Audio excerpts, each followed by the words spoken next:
हे दोस्तों नमस्कार। एक बार फिर से स्वागत है आपके अपने यूट्यूब चैनल देव जी के ट्रिक्स में। तो दोस्तों हम लोग यहाँ पर उत्तर प्रदेश स्पेशल का यहाँ पर टेस्ट लगाने वाले हैं, जो कि आपको डेली यहाँ पर 9:30 बजे से यहाँ पर टेस्ट करवाया जाता है। तो यहाँ पर डेली आप टेस्ट लगा सकते हैं। सभी को गुड इवनिंग सभी को। खाना आना हो गया सभी का? खाना वगैरह खा लिया? चलो तो स्टार्ट किया जाए। चलिए तो स्टार्ट करते हैं। याद रखिए यूपी जीके और सभी एग्जाम के लिए वैलिड होती है। ये परेशान मत होइए कि नहीं आरओ के लिए है, सभी एग्जाम के लिए होती है, सभी एग्जाम में आती है अगर आप स्टेट लेवल का देते हैं आपकी यूपी से। चलिए गुड इवनिंग सभी को, गुड इवनिंग। दोस्तों को भी शेयर कर दीजिए, सभी लोग साथ आ जाया करिए तो ज़्यादा मज़ा आया करेगा खाना ना खा के। चलो तो स्टार्ट किया जाए। चलिए यहाँ पर आपका प्रश्न पूछा गया है कि जौनपुर नगर की स्थापना किसकी स्मृति में की गई? जौनपुर नगर की स्थापना किसकी स्मृति में की गई थी? और हमने इसका जो जवाब है पूछा था, और यहाँ पर सही जवाब ऑप्शन राइट आपका जो हो जाएगा बी नंबर, मोहम्मद बिन तुगलक। ठीक है, मोहम्मद बिन तुगलक, जिन्हें जौना खां की याद में कहा जाता है। ठीक है, जौना खां। चलिए अगले प्रश्न की ओर बढ़ते हैं। प्रश्न आपसे अगला पूछा गया यहाँ पर कि निम्नलिखित में से कौन सा युग्म सुमेलित नहीं है? चलिए इस प्रश्न का हमने उत्तर आपको बताया था, एक जगह प्रश्न मिला था आपका। तो यहाँ पर कौन सा युग्म सुमेलित नहीं है? तो यहाँ पर देख सकते हैं जो आपका वृंदावन मंदिर है आपके मथुरा में है, जेके मंदिर आपके लखनऊ में नहीं है, आपके कहाँ पर है? आपके कानपुर में है। ठीक है, इस प्रकार से ये आपका गलत हो जाएगा। वहीं विश्वनाथ मंदिर आपके वाराणसी में और देवी पाटन मंदिर आपके तुलसीपुर में। जवाब यहाँ पर आपका बी नंबर, ये गलत है, आपके लखनऊ में नहीं कानपुर में है। चलिए अगला प्रश्न आपसे है कि उत्तर प्रदेश का प्राचीनतम जीवंत नगर है। उत्तर प्रदेश का प्राचीनतम जीवंत नगर किसे कहते हैं? तो जवाब यहाँ पर आपका हो जाएगा ऑप्शन राइट आपका बी नंबर, आपके वाराणसी। याद रखिए ऑप्शन राइट आपका क्या हो जाएगा? वाराणसी को जीवंत नगर आपका माना जाता है। और इसका प्राचीन नाम क्या था? तो प्राचीन नाम इसका क्या था? काशी था। ठीक है, चलिए अगले प्रश्न की ओर बढ़ते हैं। प्रश्न आपसे अगला पूछा गया है कि वह प्राचीन स्थल जहां 60,000 मुनियों की सभा में संपूर्ण महाभारत का वाचन किया गया था। तो 60,000 मुनियों का यहाँ पर महाभारत का वाचन जो किया गया था, अर्थात जब महाभारत युद्ध स्टार्ट हुआ था तो कहा जाता है 60,000 मुनियों ने यहाँ पर कह सकते हैं तपस्या की थी। ठीक है, हवन किया था। तो ये कहाँ पर किया था? तो ये आपके नैमिषारण्य में किया था। ठीक है, नैमिषारण्य जिसे 88,000, ठीक है यहाँ पर देखो 60 है, वैसे आपका 88,000 होता है। ठीक है, 88,000 ऋषियों की जो तपस्थली माना जाता है। तो ये आपके कह सकते हैं आपके सीतापुर। ठीक है, सीतापुर के पास है। तो जवाब यहाँ पर आपका डी हो जाएगा। अगला प्रश्न यहाँ पर है कि उदयन वासवदत्ता की कथा संबंधित है। उदयन वासवदत्ता की कथा संबंधित है, यह आपकी कहाँ से संबंधित है? तो जवाब यहाँ पर आपका हो जाएगा ऑप्शन बी, आपकी कौशाम्बी से। ठीक है, कहाँ से संबंधित है? आपकी कौशाम्बी संबंधित है। एक महाजनपद युग में वत्स महाजनपद की राजधानी थी। ठीक है, और यहाँ का राजा था उदयन, और यहाँ से राजा उदयन के किले का अवशेष भी प्राप्त हुए हैं। इस कारण ये प्रश्न आपका यूपी से संबंधित है। अगला है कौशाम्बी स्थित प्रभासगिरी स्थल संबंध है।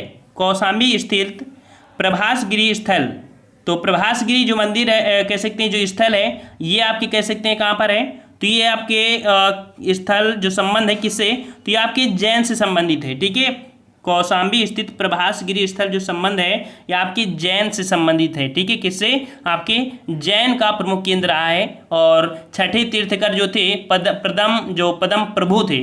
ठीक है, जन्म यहीं पर हुआ था। अगला प्रश्न यहाँ पर है सहित महित का संबंध किस जनपद से है? सहित महित का संबंध किस जनपद से है? तो सहित महित का संबंध है आपके श्रावस्ती से। ऑप्शन आपके यहाँ पर डी हो जाएगा, श्रावस्ती से संबंधित है। ठीक है, और अगले प्रश्न की ओर बढ़ते हैं। प्रश्न आपसे पूछा गया है कि निम्नलिखित में से कौन बौद्ध परिपथ का भाग नहीं है?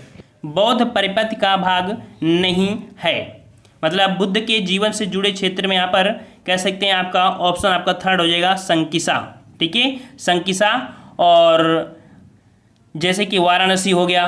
ठीक है, कपिलवस्तु हो गया, श्रावस्ती, कुशीनगर, यहाँ पर कहीं ना कहीं कुछ ना कुछ इनको हुआ है, जैसे ज्ञान प्राप्ति, अपना पहले वचन दिया, इस तरह से चीज़ें होती हैं। लेकिन संकिसा में इनके संबंधित कोई ऐसा नहीं है, लेकिन कहा जाता है कि संकिसा में ये गए थे। ठीक है, यहाँ पर इनके थोड़ा सा आपको कह सकते हैं इनके परिचय है यहाँ पर, लेकिन ऐसा नहीं है। ये जो आपके हैं ये कहीं ना कहीं इनके जीवन से जुड़े हुए कहीं ना ज्ञान प्राप्त हुआ, इस प्रकार से चीज़ें हैं। अगला प्रश्न यहाँ पर पूछा है कि महोदया किसका प्राचीन नाम है? महोदया, चलिए 61 का जवाब दीजिए। महोदया जो नाम है वो आपकी किसका? तो 61 का ऑप्शन राइट आपका जवाब यहाँ पर आपका हो जाएगा बी नंबर। याद रखिए किसका नाम है, तो आपकी कन्नौज का नाम था महोदया। ठीक है, महोदया। और इसके बाद नेक्स्ट प्रश्न को आते हैं। प्रश्न आपसे अगला पूछा गया है कि उत्तर प्रदेश के किस जनपद को तीर्थराज की संज्ञा दी गई है? तीर्थराज की संज्ञा दी गई है, ये आपकी किसको दी गई है? तो 68 का जवाब यहाँ पर आपका हो जाएगा, सही जवाब बताइए। जवाब यहाँ पर आपका हो जाएगा आपका यहाँ पर डी नंबर, आपके इलाहाबाद। ठीक है, इलाहाबाद। 68 का ऑप्शन 4 हो जाएगा। इलाहाबाद मतलब जिसे प्रयागराज भी कहते हैं। ठीक है, प्रयागराज को सभी हिंदू तीर्थों का राजा होने का सम्मान प्राप्त है। और यहाँ प्रत्येक वर्ष 12वें वर्ष आपका महाकुंभ लगता है, छठे वर्ष में अर्धकुंभ लगता है, और प्रत्येक माघ माह में मेला भी लगता है। ठीक है, तो ऑप्शन आपका डी हो जाएगा। अगला है कुरु महाजनपद का संबंध उत्तर प्रदेश के किस जनपद से है? कुरु महाजनपद का संबंध उत्तर प्रदेश के किस जनपद से है? चलिए 69 का जवाब क्या हो जाएगा? तो जवाब यहाँ पर आपका हो जाएगा बी नंबर, आपके मेरठ। ठीक है, आपके कुरु जनपद का जो उल्लेख मिलता है, कह सकते हैं आपके जो महाभारत, ठीक है, कहाँ से? तो आपके महाभारत काल में भी इसका वर्णन आपको देखने को मिलता है, आपके कुरुक्षेत्र का। ठीक है, और कह सकते हैं कि महाभारत में कुरु एक प्रमुख राज्य था जिसकी राजधानी हस्तिनापुर थी। ठीक है, और इसके अंतर्गत दिल्ली, मेरठ भूभाग हुआ करते थे। अगला प्रश्न है कि बांसखेड़ा किस जनपद में अवस्थित है? बांसखेड़ा किस जनपद में अवस्थित है? तो बांसखेड़ा याद रखिए आपके शाहजहांपुर। ठीक है, शाहजहांपुर जनपद, ऑप्शन आपका यहाँ पर डी हो जाएगा। शाहजहांपुर जनपद से आपका संबंधित है। ठीक है, गंगा नदी के तट पर आपका स्थित है। और यहाँ पर अगला प्रश्न को आते हैं, कह रहा आपसे बौद्ध विहार जितवन वन कहाँ स्थित है? बौद्ध विहार जितवन वन कहाँ जो आपका है? तो जितवन कहाँ स्थित है? तो जितवन आपका स्थित है आपके श्रावस्ती में। ठीक है, ऑप्शन आपका 71 का आपको फर्स्ट हो जाएगा। जितवन कहाँ है? आपकी श्रावस्ती में है। ठीक है, और अगले प्रश्न को रखते हैं, कह रहा आपसे रंगनाथ जी का मंदिर कहाँ पर है? रंगनाथ जी का मंदिर कहाँ पर है? तो रंगनाथ जी का मंदिर है आपके वृंदावन में। ऑप्शन आपका डी हो जाएगा, आपकी कहाँ पर है? आपके वृंदावन में है। और अगला प्रश्न पूछा गया है कि श्रृंगेरपुर वर्तमान में कहाँ है? श्रृंगेरपुर वर्तमान में कहाँ है? 73 का जवाब क्या होगा? तो श्रृंगेरपुर जो कि आप कह सकते हैं आपके इलाहाबाद, ये कह सकते हैं प्रयाग से 48 किलोमीटर दूर आपके गंगा के बाएं तट पर स्थित है। तो जवाब यहाँ पर आपका हो जाएगा कौन सा? ऑप्शन आपका थर्ड हो जाएगा। ठीक है, थर्ड हो जाएगा। मतलब ये प्रसिद्ध क्यों है? क्योंकि अपने वनवास यात्रा के दौरान श्री राम ने यहाँ के राजा और मित्र जो थे निषाद राजगिरा के कहने पर एक रात विश्राम यहाँ किया था। ठीक है, इसलिए प्रसिद्ध है। अगला है कि ब्रह्मासारणी किस स्थान का मूल नाम है? ब्रह्मासारणी किस स्थान का मूल नाम था? 74 का जवाब, तो 74 का ऑप्शन आपका बी हो जाएगा, बरसाना। ठीक है, बरसाना का मूल नाम क्या था? तो ब्रह्मासरणी। ठीक है, ब्रह्मासरणी था, याद रखिए। और यह एक पहाड़ी की ढाल पर स्थित है। अगला है कि विंध्यवासिनी देवी का प्रसिद्ध मंदिर किस जनपद में है? विंध्यवासिनी मंदिर कौन कौन गया है? विंध्यवासिनी मंदिर कोई गया है? तो ये मिर्जापुर जनपद के विंध्याचल नामक स्थान पर है। ठीक है, ऑप्शन आपका थर्ड हो जाएगा। मिर्जापुर के पास आपका कह सकते हैं विंध्याचल नामक स्थान पर आपका है। और यहाँ पर दोनों नवरात्रों में आपका मेला लगता है। अगला है कि श्रृंगी ऋषि का मंदिर किस जनपद में अवस्थित है? श्रृंगी ऋषि का मंदिर किस जनपद में अवस्थित है? 76 का जवाब देना है। तो 76 का ऑप्शन राइट आपका यहाँ पर आपका हो जाएगा थर्ड नंबर, आपके फर्रुखाबाद। ठीक है, फर्रुखाबाद जिले में गंगा के दाएं ओर बसा है आपका श्रृंगी रामपुर में श्रृंगी ऋषि का एक मंदिर। ठीक है, और यहाँ पर नेक्स्ट प्रश्न को आते हैं। प्रश्न आपसे कह रहा है कि प्राचीन ब्रह्मावर्त तीर्थ वर्तमान में कहाँ अवस्थित है। ये भी प्रश्न आपका रिपीट हुआ है, क्वेश्चन आपको देखने को मिला था। तो ब्रह्मावर्त जो कहा जाता था वो आपके बिठूर को, ठीक है, वर्तमान में इसका नाम क्या है, बिठूर है। ऑप्शन आपका फर्स्ट हो जाएगा, बिठूर है, ठीक है। और अगला प्रश्न यहाँ पर है कि नाथ संप्रदाय का सिद्धपीठ गोला गोकर्णनाथ किस जनपद में है। नाथ संप्रदाय का सिद्धपीठ गोला गोकर्णनाथ किस जनपद में है। तो यहाँ पर गोला गोकर्णनाथ जो कि आपका ऑप्शन हो जाएगा थर्ड नंबर, लखीमपुर खीरी, ठीक है, लखीमपुर खीरी। अभी हम कह सकते हैं कि जब जाएंगे तो वहाँ पर गोला के नाम से जाना जाता है, ठीक है। रोड का अगर पूछा जाए तो बोले गोला के लिए, डायरेक्ट ऐसे बोलेंगे, ठीक है, गोला गोकर्ण नहीं बोलेंगे, बोले रोड का नाम ही बोल देते हैं कि गोला के लिए रास्ता ये है, ठीक है। जो बच्चे वहाँ पर होंगे वो लोग जरूर कमेंट करें। चलिए, जैनियों का काशी किसे कहा जाता है, जैनियों का काशी किसे कहा जाता है। तो यहाँ पर जैनियों का काशी ये कहा जाता है, आपके ऑप्शन डी हो जाएगा, हस्तिनापुर, ठीक है। हस्तिनापुर एक प्रसिद्ध जैन तीर्थ है, यह जैनियों का काशी है, ठीक है। यहाँ पर 16वें 17वें 18वें तीर्थकर जो आपके थे, कह सकते हैं जन्म यहीं पर हुआ है, उनकी दीक्षा भी यहीं हुई है, ठीक है। और अगले प्रश्न की ओर बढ़ते हैं कि देवबंद किस जनपद में है, देवबंद किस जनपद में है। तो यहाँ पर आपका 80 का जवाब हो जाएगा, ऑप्शन थर्ड हो जाएगा, देवबंद आपके सहारनपुर में। कहाँ पर है देवबंद, कहाँ पर है, तो आपके सहारनपुर में स्थित है। एक प्रसिद्ध कलात्मक आपके धार्मिक दुर्गा जी का मंदिर है जिसके लिए प्रसिद्ध है, इसी के पास देवी कुंड है। अगले प्रश्न को आते हैं कि आपसे शुक्रताल किस जनपद में अवस्थित है, शुक्रताल किस जनपद में अवस्थित है। 81 का जवाब शुक्रताल, तो शुक्रताल है आपके मुजफ्फरनगर जिले में, याद रखिएगा, ऑप्शन आपका यहाँ पर बी हो जाएगा, मुजफ्फरनगर जिले में। आप जिले में रहते हो तो थोड़ा ज्ञान तो होना चाहिए ना, और जो जिस जिले में है वो लोग जरूर बोले कि हाँ सर ये है हमारे यहाँ, दूसरों बच्चों को पता चले हाँ ये है, ठीक है। घूम लिया, अगर ये अपने यूपी में नहीं घूमा तो कहाँ घूमा, ठीक है। चलिए, गोरखनाथ मंदिर कहाँ है, गोरखनाथ मंदिर कहाँ है। चलिए, तो गोरखनाथ जो कि राप्ती नदी है, गोरख जो पुर है वो आपके राप्ती नदी के किनारे है, ठीक है। तो जवाब यहाँ पर आपका फर्स्ट हो जाएगा गोरखपुर, ठीक है। गोरखपुर किस नदी किनारे, तो राप्ती नदी के बाएं तट पर आपका बसा हुआ है। बाबा गोरखनाथ मंदिर यहाँ का प्रमुख दर्शनीय स्थल है। अगले प्रश्न को आते हैं कि आपसे जयचंद का किला कहाँ अवस्थित है, जयचंद। चलिए, यहाँ पर जयचंद का किला कहाँ पर है, तो जवाब यहाँ पर कन्नौज वाले देंगे, ऑप्शन आपका थर्ड हो जाएगा, कन्नौज, ठीक है। जयचंद का किला कहाँ है, कन्नौज में अवस्थित है, ठीक है। और मोहम्मद गोरी के आक्रमण जो हुआ था भारत पर, इसी के समय था। और अगला प्रश्न आपसे कह रहा है कि पाटेश्वरी देवी का मंदिर प्रसिद्ध कहाँ है, जो पाटेश्वरी देवी का प्रसिद्ध मंदिर कहाँ पर है। चलिए, 84 जवाब दीजिए। चलिए, 84 का जवाब आपका हो जाएगा यहाँ पर फर्स्ट नंबर, बलरामपुर, ठीक है। कहाँ पर आपका है, तो आपका 84 का ऑप्शन आपका हो जाएगा फर्स्ट नंबर, आपकी बलरामपुर है, ठीक है। और अगले प्रश्न को आते हैं। प्रश्न अगला कह रहा है आपसे कि गुरु द्रोणाचार्य की जन्मस्थली बताइए, गुरु द्रोणाचार्य। तो गुरु द्रोणाचार्य की जन्मस्थली है काम्पिल, ठीक है, काम्पिल। ऑप्शन आपका यहाँ पर बी हो जाएगा आपका काम्पिल। और काम्पिल कहाँ पड़ता है, काम्पिल कहाँ पड़ता है, काम्पिल आपके फर्रुखाबाद जनपद में स्थित है, हमने आपको बताया था, ठीक है। और यहाँ पर अगले प्रश्न की ओर कह रहा है आपसे महापरिनिर्वाण मंदिर कहाँ है, महापरिनिर्वाण मंदिर। तो महापरिनिर्वाण जो कि आपकी कहाँ पर, कुशीनगर में। ऑप्शन आपका यहाँ पर थर्ड हो जाएगा, आपकी कुशीनगर में है, ठीक है।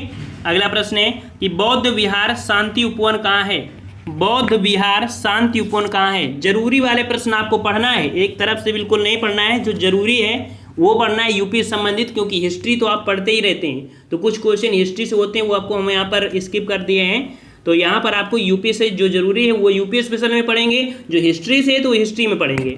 बौद्ध विहार शांति उपवन कहाँ है, तो याद रखिए 144 का ऑप्शन आपका यहाँ पर थर्ड हो जाएगा, आपके लखनऊ में है। कहाँ पर है, आपके लखनऊ में स्थित है। इसमें भगवान बुद्ध की चतुर्मुखी संगमरमर की प्रतिमा आपकी स्थापित है, ठीक है। वीआईपी रोड नाम सुना है, वीआईपी रोड के पार्श्व में लखनऊ में है। चलिए, अगला प्रश्न है कि मान्यवर Kashi Ram ji green eco garden कहाँ है, मान्यवर Kashi Ram ji green eco garden कहाँ पर है। चलिए, तो लखनऊ वाले जरूर जवाब दीजिएगा।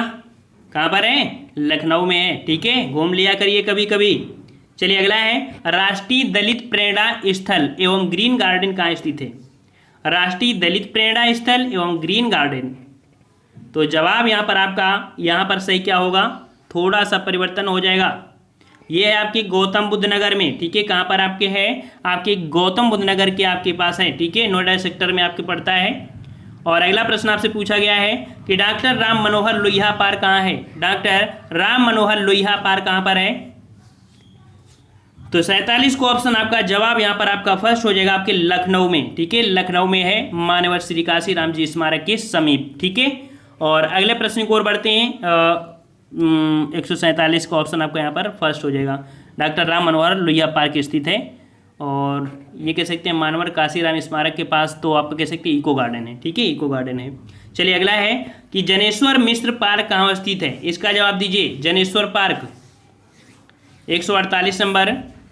तो 148 का ऑप्शन आपका हो जाएगा थर्ड नंबर, लखनऊ में ही है। ठीक है, कहाँ पर है? लखनऊ में। किसी दिन सभी लोग चलिए और लखनऊ घूमें, हर एक पार्क घूमें। ठीक है, सभी लोग चलोगे, कोरोना तो खत्म हो। चलो, जनेश्वर मिश्र पार्क कहाँ स्थित है? तो 148 का ऑप्शन थर्ड हो जाएगा, लखनऊ। अगला है, जेतवन विहार को किसने बौद्ध धर्म को दान में दिया था? जेतवन विहार को किसने बौद्ध धर्म को दान में दिया था? तो यहाँ पर आपका जवाब हो जाएगा ऑप्शन फर्स्ट, अनाथ पिंडक। ठीक है, अनाथ पिंडक एक साहूकार थे, यहाँ के साहूकार थे। अनाथ पिंडक ने जेतवन महाविहार बौद्धों को अनुदान में दिया था। और जैन तीर्थकर संभवनाथ एवं चंद्र प्रभु श्रावस्ती से संबंधित हैं। अगला क्वेश्चन यहाँ पर है, मक्खली गोसाल का जन्म किस जनपद में हुआ था? यहाँ से क्वेश्चन पूछा जाता है मक्खली गोसाल। तो मक्खली गोसाल ये आपके संबंधित थे, आपके ऑप्शन थर्ड हो जाएगा आपका आपके श्रावस्ती से। क्वेश्चन क्या पूछा जाता है इनसे? क्वेश्चन ये पूछा जाता है कि आजीवक संप्रदाय के संस्थापक, तो आजीवक संप्रदाय में आपके संबंधित है कौन? तो मक्खली गोसाल आपके हैं। ठीक है, ये संबंधित आपके हैं। अगले है कि महात्मा बुद्ध ने किस स्थान पर स्त्रियों को संघ में प्रवेश दिया था? पहले बौद्ध में स्त्री मतलब कह सकते हैं इनको वर्जित था, लेकिन कुछ समय बाद कह सकते हैं कि बुद्ध के संघ में कह सकते हैं स्त्रियां भी शामिल होने लगी थी। तो ये कहाँ से शामिल होने लगी थी? तो आपके संकिसा से। ठीक है, संकिसा से। तो संकिसा शब्द यहाँ से आपका देखने को मिलता है। अदर जगह जो भी होते हैं वहाँ पर कहीं ज्ञान मिला है, कहीं मृत्यु हुई है, कहीं कुछ हुआ है, लेकिन यहाँ पर क्या हुआ था कि स्त्रियों को संघ में शामिल करने के लिए यहाँ पर आपका संकिसा हुआ था। ठीक है, आप समझ में आ गया। अगला है संभल। संभल उत्तर प्रदेश के किस जनपद में है? संभल उत्तर प्रदेश के किस जनपद में है? तो ये आपके है बरेली। ऑप्शन आपका बी हो जाएगा, आपके बरेली में है संभल। ठीक है, मध्यकालीन में एक महत्वपूर्ण ऐतिहासिक स्थल था। और अगला प्रश्न है कि हुमायूं ने संभल को अपने किस भाई को दे दिया था? तो संभल समझ लो इसलिए प्रसिद्ध है आपका। ठीक है, एकता माना जाता था उस समय। तो जवाब यहाँ पर आपका बी हो जाएगा, अस्करी को। ठीक है, किसको दे दिया जाता था? तो किसको दिया था आपको? तो अस्करी को दिया था। 153 का ऑप्शन आपका बी हो जाएगा। ठीक है, और यहाँ पर अगले प्रश्न को आते हैं। प्रश्न आपसे कह रहा है कि संभल की जामा मस्जिद का निर्माण किसने करवाया था? संभल की जामा मस्जिद, तो याद रखिए संभल की जामा मस्जिद के निर्माण आपके बाबर ने करवाया था। ठीक है, बाबर ने करवाया था, और इस क्षेत्र को बाबर की मृत्यु के बाद हुमायूं ने संभाल कर अपने भाई अस्करी को प्रदान किया था। अगला है, औरंगजेब ने उत्तराधिकार का युद्ध दारा के साथ किस स्थान पर किया था? तो औरंगजेब ने उत्तराधिकार का युद्ध दारा के साथ किस स्थान पर? तो ये स्थान आपका है सामूगढ़। ठीक है, ये सभी यूपी में यही पड़ता है, इसलिए हम लोग पढ़ रहे हैं। ठीक है, यूपी जीके भी सही हो रही है और हिस्ट्री भी आपकी कंप्लीट हो रही है। तो सामूगढ़ में आपको कह सकते हुआ था। ठीक है, और ये युद्ध आप कह सकते हैं 29 मई आपके 1658 को हुआ था। और अगला प्रश्न यहाँ पर है कि लखनऊ के बड़े इमामबाड़े का निर्माण किस नवाब ने करवाया था? क्वेश्चन अभी यह हाल में पूछा गया था लोअर पीसीएस में। लखनऊ के बड़े इमामबाड़े का निर्माण किस नवाब ने करवाया था? तो जवाब आपका हो जाएगा ऑप्शन आपका बी, आसफ उद्दौला ने। ठीक है, किसने करवाया था? तो आसफ उद्दौला ने करवाया था। एक ऐतिहासिक द्वार का घर है यहाँ पर। ठीक है, और अगले प्रश्न को आते हैं। कह रहा आपसे लखनऊ के छोटे इमामबाड़े का निर्माण किस नवाब ने करवाया था? तो लखनऊ के छोटे इमामबाड़ा, तो ये आपके हुसैनाबाद इमामबाड़ा का निर्माण ये करवाए थे आपके, ऑप्शन आपका डी हो जाएगा, मोहम्मद अली शाह ने। ठीक है, मोहम्मद अली शाह ने करवाया था। अगला है रूमी दरवाज़ा पर्यटन स्थल उत्तर प्रदेश में किस जनपद में है। ये क्वेश्चन बहुत बार पूछे जाते हैं, इसलिए हम लोग यहाँ पर पढ़ रहे हैं। और यहाँ पर रूमी दरवाज़ा लखनऊ के जो पर्यटक स्थल में आपके शामिल है, और यहाँ पर कह सकते हैं ऑप्शन आपका यहाँ पर थर्ड हो जाएगा आपके लखनऊ। ठीक है, आपके कहाँ पर है, आपके लखनऊ में है।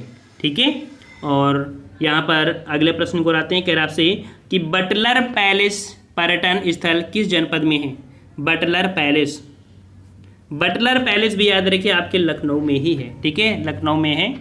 और अगले प्रश्न की ओर बढ़ते हैं कि बटलर पैलेस का नाम बदलकर पैलेस किसके नाम पर रखा गया है। बटलर पैलेस का नाम बदलकर बटलर पैलेस किसके नाम पर रखा गया, तो ये रखा गया है आपके ऑप्शन बी हो जाएगा, सर हारकोर्ट। ठीक है, ऑप्शन आपका 160 का हो जाएगा बी नंबर। बटलर पैलेस का नाम 1907 ईस्वी में आपके CI डिप्टी कमिश्नर अवध बने, सर आपके हाई कोर्ट बटलर के नाम पर रखा गया। अगला है कि छतर मंजिल किस जनपद में है। छतर मंजिल किस जनपद में है, तो छतर मंजिल भी एक आपके लखनऊ में ही है। ठीक है, ऑप्शन आपका थर्ड हो जाएगा, आपके लखनऊ में ही है। बहुत कुछ लखनऊ में है, और राजधानी भी लखनऊ है तो होगी ही। चलिए, राष्ट्रीय संरक्षित इमारत रेजिडेंसी किस जनपद में है। राष्ट्रीय संरक्षित इमारत रेजिडेंसी किस जनपद में है, तो ये आपके लखनऊ में, ये भी लखनऊ में। चलिए, काशी विश्वनाथ मंदिर के शिखर को सोने से किसने जड़वाया। चलिए, काशी विश्वनाथ मंदिर के शिखर को सोने से जड़वाया था, ये जड़वाए थे आपके रणजीत सिंह। ठीक है, रणजीत सिंह, ऑप्शन आपका यहाँ पर फर्स्ट हो जाएगा। ठीक है, और अगला प्रश्न यहाँ पर है कि झंझीरी या झांझरी मस्जिद कहाँ है। झांझरी मस्जिद कहाँ पर है, 174 का जवाब दीजिए। जरूरी प्रश्न पढ़ना है, हमने आपको बताया है। तो झांझरी मस्जिद आपके उत्तर प्रदेश के जौनपुर नगर में है। ठीक है, जौनपुर, ऑप्शन आपका बी हो जाएगा, जौनपुर। ठीक है, और अगला प्रश्न की ओर बढ़ते हैं। प्रश्न आपसे कह रहा है कि झांझरी मस्जिद का निर्माण किसने करवाया था। तो निर्माण की अगर बात करें तो ये निर्माण करवाया था आपके इब्राहिम सर्की ने। ठीक है, इब्राहिम सर्की ने करवाया था। अगला है ऐतिहासिक स्थल तिगाली सागर किस जनपद में अवस्थित है। तिगाली सागर किस जनपद में अवस्थित है। चलिए, 176 का जवाब क्या होगा, तो जवाब यहाँ पर आपका हो जाएगा ऑप्शन राइट बी, आपके बस्ती में है। ठीक है, बस्ती जिले में है, उत्तर में नेपाल की तराई में है। ठीक है, अगले प्रश्न की ओर बढ़ते हैं कि पशु मेले के लिए प्रसिद्ध बटेश्वर उत्तर प्रदेश के किस जिले में है। ये पशु मेले के लिए जाना जाता है बटेश्वर मेले। तो बटेश्वर मेले आपके कहाँ पर, तो आपके आगरा में लगता है। ठीक है, कहाँ पर, ऑप्शन आपका यहाँ पर हो जाएगा कौन सा, डी नंबर, आपके आगरा। अगला है कि बरन किस जनपद का प्राचीन नाम था। बरन, बरन ये नाम था, ऑप्शन राइट आपका यहाँ पर फर्स्ट हो जाएगा, बुलंदशहर। ठीक है, बुलंदशहर, ऑप्शन आपके यहाँ पर फर्स्ट हो जाएगा। अगला है ऐतिहासिक स्थल बांसखेड़ा किस जनपद में है। बांसखेड़ा, ये आपने पढ़ा भी था। तो बांसखेड़ा जो कि आपके शाहजहाँपुर में। ठीक है, कहाँ पर, शाहजहाँपुर, ऑप्शन आपका सी हो जाएगा। अगला है नवपाषाणिक स्थल महगढ़ा किस जनपद में है। महगढ़ा किस जनपद में है, तो महगढ़ा जो आपके है ऑप्शन आपका बी, इलाहाबाद में। ठीक है, इलाहाबाद में, ऑप्शन आपका बी सही हो जाएगा। ठीक है, अगला प्रश्न आपसे पूछा गया है कि मध्य पाषाणिक स्थल सराय नाहर राय किस जनपद में है।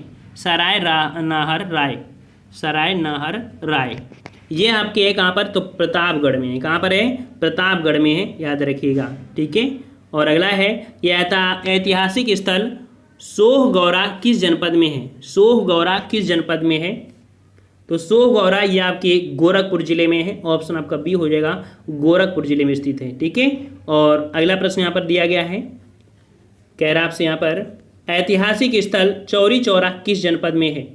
चौरी चौरा जनपद किस स्थल में आपका है, तो चौरी चौरा कांड हुआ था 5 फरवरी 1922 को गोरखपुर जनपद में, 22 पुलिसकर्मी जिंदा जलाए गए थे, वही है, ऑप्शन आपका फर्स्ट हो जाएगा। अगला है कि कुषाणकालीन स्थल हुलासखेड़ा किस जनपद में है, तो हुलासखेड़ा उत्तर प्रदेश के लखनऊ में आपका स्थित है, ऑप्शन आपका यहाँ पर थर्ड हो जाएगा। ठीक है, यहाँ से कुषाण काल के भी और गुप्त काल के भी आपको मिले हैं। और अगला प्रश्न पूछा गया यहाँ पर, कह रहा आपसे यहाँ पर कि मध्य पाषाणिक स्थल मददहा किस जनपद में स्थित है। मददहा, मददहा ये जो आपका स्थित है आपके ऑप्शन बी हो जाएगा, प्रतापगढ़ में है। ठीक है, प्रतापगढ़ में है और यहाँ से भी मानव समाधियाँ और गर्तावास के साक्ष्य प्राप्त हुए हैं। और अगला है उत्प्लावन किस स्थल का प्राचीन नाम है। उत्प्लावन किस स्थल का प्राचीन नाम है। तो उत्प्लावन ये कह सकते हैं कि उत्प्लारंड ये बिठूर का ही प्राचीन नाम है, कई नाम इसके हुए थे। तो यहाँ पर आपका जवाब हो जाएगा आपका डी नंबर बिठूर का हो जाएगा। ठीक है, और ये आपकी इसके आंसर की है। ठीक है, और यहाँ पर कह सकते हैं हम लोग ने अभी तक बेसिक पढ़ा था। ठीक है, बेसिक पढ़े थे और बेसिक के अंतर्गत हम लोगों ने पूरी यूपी का ज्ञान ले लिया है। अब यहाँ पर कह सकते हैं अब स्पेशल आपकी यूपी स्टार्ट होगी। कह रहे हैं अभी तक जो पढ़े हैं वो भी यूपी से ही संबंधित था, लेकिन वही है ना कि हिस्ट्री में पढ़ेंगे, कहीं कहीं पढ़ेंगे, ये चीज़ मिलती हैं। तो हमने बेसिक जानकारी ले ली है। अब यहाँ पर कह सकते हैं कि अच्छे अच्छे क्वेश्चन मिलेंगे और डेली ऐसे आपको क्वेश्चन मिलेंगे और लगभग हो सकता है कि रिपीट भी क्वेश्चन हो ताकि याद भी हो जाएंगे। बहुत ही अच्छे टेस्ट होने वाला है आपका यूपी से और किसी भी एग्जाम के लिए हमने बता दिया है। और जो बच्चे नए जुड़े थे वो लोग चैनल को सब्सक्राइब कर लें, आरओ वाले, और मेंस एग्जाम की भी होगी। और लेखपाल वाले परेशान ना हो, ठीक है, यूपीएसआई वाले भी परेशान ना हो। अभी मान लीजिए कि आपके जैसे कि आरओ का पेपर आ गया, अब ये बच्चों की तैयारी हमने 1 साल पहले करवाया था। अब ये बच्चे जुड़े हैं, अगर इनकी तैयारी नहीं कराएंगे तो इनको बुरा लगेगा कि नहीं लगेगा। मान लो आपकी तैयारी, आपका यूपीएसआई के है और यूपीएसआई की हम तैयारी करवा रहे थे, एग्ज़ाम अगर इसका आ जाता और कोई दूसरा एग्ज़ाम की हम तैयारी कराने लगती तो आपको बुरा लगता कि ना लगता? लगता कि नहीं लगता? आप बताइए ईमानदारी से, लगता ना? तो इसीलिए इसका पेपर पास में आ गया, इसलिए इसकी तैयारी करा रहे हैं। यूपीएसआई की भी तैयारी हम आपको कराएंगे। ठीक है, यूपीएसआई के लिए समय बहुत है। ठीक है, जो पास में है उसको देखना है। ये भी एक तरह से जैसे आप भी बच्चे हमारे हैं ऐसे ये भी हैं, तो इनका भी ख्याल हमको रखना पड़ता है। ठीक है, लेखपाल के भी करा देंगे, ज़्यादा नहीं है। देखो हिंदी तो आपको पढ़ा ही रहे हैं, यूपी तो आपको पढ़ा ही रहे हैं, जीके तो आपको पढ़ा ही रहे हैं, सब कुछ तो आपको पढ़ा रहे हैं। बस एक ही सब्जेक्ट तो आपका है ना, एक आपका कह सकते हैं विधि हो गया, मूल विधि हो गया, दूसरा आपके कह सकते हैं कि लेखपाल में संबंधित आपके ग्रामीण परिवेश है। ज़्यादा इतना सिलेबस आपका नहीं है, आराम से धीरे समाप्त हो जाएगा। तो परेशान मत होइए, इसका एग्जाम हो जाएगा फिर आपका करा देंगे। ठीक है, धैर्यता के साथ रहिए और जो क्लासें आपको दे रहे हैं ये क्लासें आप लेते रहिए, आपकी एग्जाम में आएंगे। अन्यथा यही जो आपकी वीडियो हैं आपको मिलेंगी कब? आपकी यूपीएसआई की जब पेपर होगा यही चीज़ें मिलेंगी। ऐसे है कि अभी से पढ़ लीजिए, नहीं तो बाद में दोबारा वही फिर हमें पढ़ाना ही पड़ेगा, फिर पढ़ेंगे आपको। ऐसे यहाँ पर रिवीजन हो जाएगा और वहाँ सुपर फास्ट रिवीजन हो जाएगा और अच्छे खासे से आपकी जीके हिंदी वगैरह कंप्लीट हो जाएगी। थोड़ा सा सेंसिटिव बनिए कि नहीं, हाँ ये चीज़ आती है हमारे भी एग्जाम में और आवश्यकता है हमको पढ़ने की। ज़रूरी नहीं है कि वो लेखपाल की हो किसी की हो। समझ में आ गया? तो आज की वीडियो इतना ही। और कल यहाँ पर टाइम टेबल जो नए बच्चे हैं, सुबह 10 बजे, ठीक है, शाम को 5 बजे, ये 2 क्लासें फिक्स हैं जो कि आपकी कह सकते हैं इस समय प्रेजेंट टाइम में आरओ की चल रही हैं। तो ये टाइम आप नोट कर लीजिएगा। ठीक है, और ये 9:30 बजे तो आपकी यहाँ पर कह सकते हैं कि आपकी क्लास होती है यूपी जीके की, जो कि कह सकते हैं आरओ संबंधित है, लेकिन फिर भी सभी बच्चे यही पढ़ेंगे और आगे चल के भी यही पढ़ाना पड़ेगा। ठीक है, धन्यवाद, जय हिंद, गुड नाइट। सभी लोग अच्छे से सोना। ठीक है, ज़्यादा पढ़ाई मत करना, पढ़ लिया करिए। ठीक है, ऐसा नहीं कि हमने वीडियो देख लिया हमारा काम पूरा हो गया। खाना पूर्ति नहीं करना है, एग्जाम में आपको एक अच्छे रैंक लेके आना है। आप ये टारगेट रखिए कि हमको रैंक लाना है, एक अच्छी रैंक लाना है। ठीक है, जितना हम पढ़ा दे रहे हैं उतना आपके लिए बहुत होता है, इधर उधर भागने की कोई ज़रूरत नहीं है। आपको हिंदी इतनी पढ़ा देते हैं कि आपको दूसरी जगह जाने की ज़रूरत ही नहीं पड़ेगी, कभी नहीं पड़ेगी। इतना हम पढ़ा देते हैं आपको। ठीक है, जीके भी आपको पढ़ा देंगे, सब कुछ यहाँ पर यूपी स्पेशल भी पढ़ा देंगे। ये 3-4 चीज़ें जो हम पढ़ा देंगे। ठीक है, अदर के लिए आप जा सकते हैं। ठीक है ना, धन्यवाद, जय हिंद, जय भारत।